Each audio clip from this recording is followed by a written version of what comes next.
Let's head over to Quezon City. We have Mobile Journal Amy Atienza, or Amy Atienza. Amy. Yes, nandito tayo ngayon sa Holy Family Parish Church kung saan makikita natin na may ilang mga evacuees dito sa evacuation center. Ang mga residente dito ay mga taga-barangay Rojas District at sinasabi ng mga otoridad na umabot na ng 32 families o 115 individuals ang bilang ng mga naka-evacuate dito. Ngayon kaninang alauna ng madaling araw ay makikita na nga din natin na malakas ang daloy ng pag-ulan dito sa Quezon City. Umabot na nga rin daw sa bewang ang baha na naranasan ng mga residente dito sa Quezon City. Zero visibility din ang naranasan ng ilang mga motorista kaninang madaling araw, kaya doble ang kanilang pag-iingat sa daan.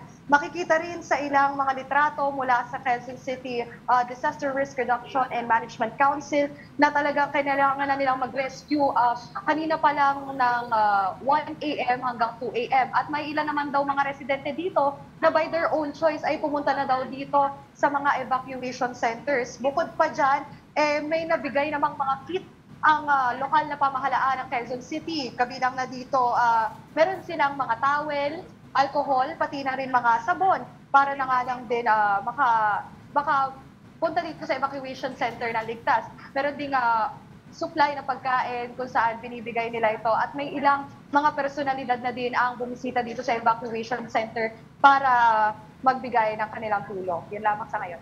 So, Amy Rose, ay umapaw yung ilog dyan sa Rojas District. Yes. Yun dahilan kung bakit umalis yung mga tao. May ilog kasi dyan. Yes, San Juan River nga yung naging crucial na rason kung bakit bumaha din sa Barangay Rojas District. At yung ilang mga residente nga dito, wala man dito sila sa Holy Family Parish Church, pumunta naman sila dun sa Rojas District Gymnasium kung saan meron din mga evacuation site. May mga report ba ng injuries? Mga injuries dyan? Wala naman so far, safe lahat ng mga residents dito. Nakakain sila ng maayos. Kung makikita nyo nga sa likod ko ay ngayon ay nandito si Ali Forbes. At yun, safe naman lahat ng mga residente. At bago pa man bumaha sa kanilang mga lugar ay pumunta na ang ilang mga residente dito.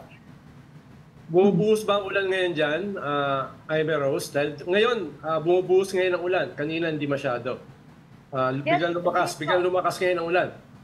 Yes, 1 p.m. kanina, medyo tumitigil na ang ulan. Pero noong mga bandang 3 p.m. ay talagang bumuhos na naman ang ulan at malakas na hangin dito sa Rojas District. Kaya ayan, makikita natin na ilang mga residente din talaga naghahanap ng mga towel, ng mga jacket na mula sa mga otoridad dahil nga sa lamig at dahil na din sa patuloy na pag-ulan.